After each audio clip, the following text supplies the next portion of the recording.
Before an empire takes shape in the physical world, it is first a pressure system in the invisible. Most history books treat the rise of the Zulu Kingdom as a sudden explosion of violence, a big bang caused by a single man. But nature does not work in explosions. It works in compression. Before King Shaka, there was the field.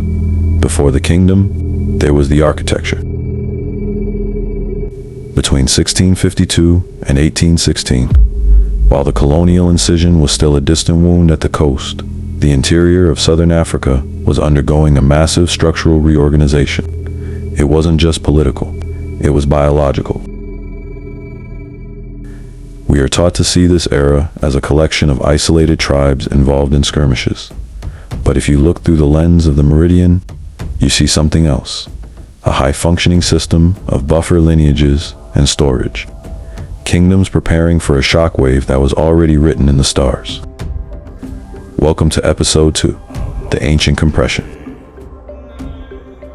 In this era, sovereignty was not a piece of paper, it was earth. However, we must be precise.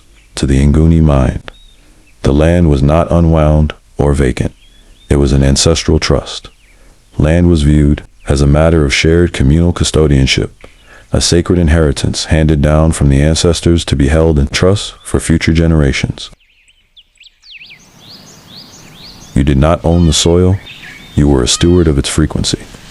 This was a biological altar where occupation was governed by lineage and spiritual responsibility. The land was already spoken for. It was already mapped by the feet of those who came before.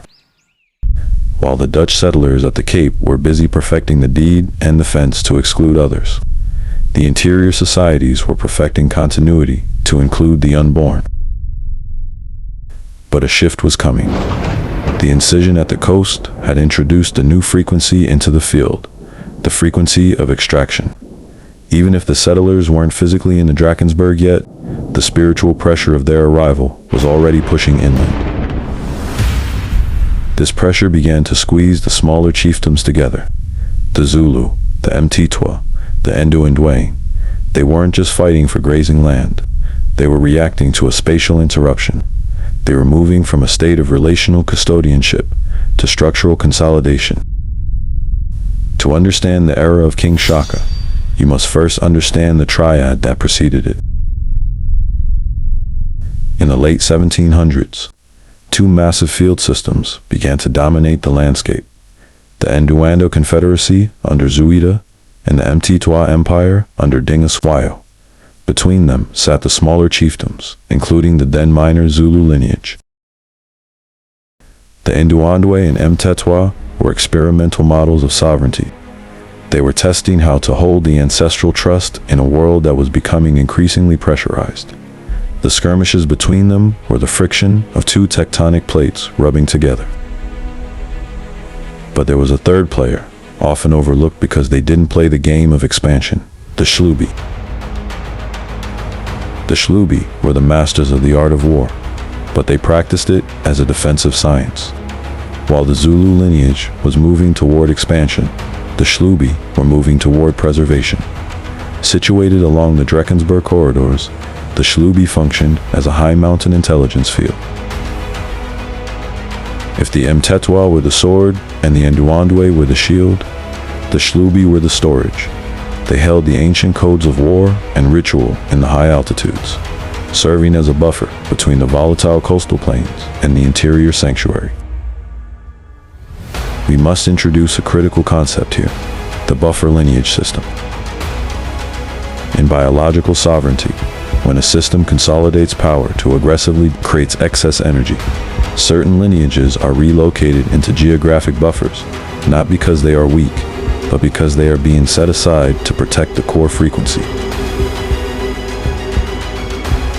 The Drakensberg region became the storage vaults for African memory. As the Zulu identity began to consolidate under the Mthethwa shadow, the Hlubi and other mountain lineages became the backup servers of the continent. They were not marginalized, they were encrypted. They took the ancient knowledge of the 31st East Meridian and moved it into the mountain corridors, While the leaders on the plains were fighting for political dominance, the guardians in the mountains were holding the sovereignty of memory.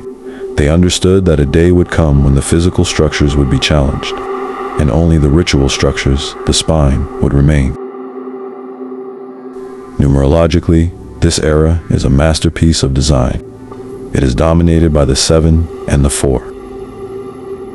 The 7 represents inward formation. It is the number of spiritual gestation. Between 1700 and 1800, the African interior was in a 7 field, a period of internal preparation for the protection of the ancestral trust.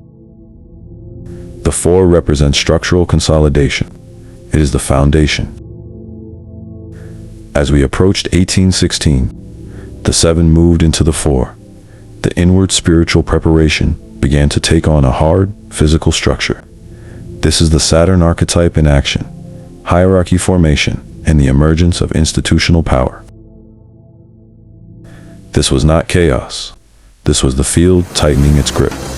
The ancestors were building a Drakensberg buffer, a spiritual wall made of mountains and memory, to ensure that even if the incision reached the heart, the source would be held in trust, safely away from the extraction machine.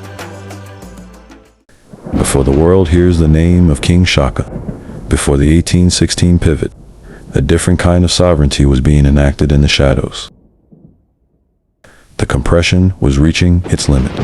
The pressure was becoming unbearable. But in the ancient Nguni world, when a lineage is threatened, the ancestors do not always call for a spear. Sometimes they call for a movement. There are figures in our history who do not appear on colonial maps because they were never meant to be found. They are the threshold ancestors. On Monday, we step away from the battlefield and into the dream field.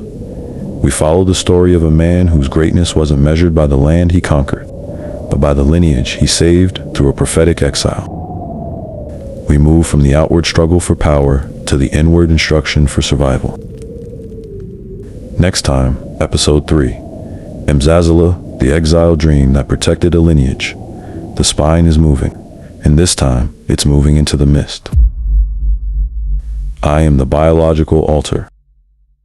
If this video resonated with you, please comment, like, and share with those ready to awaken.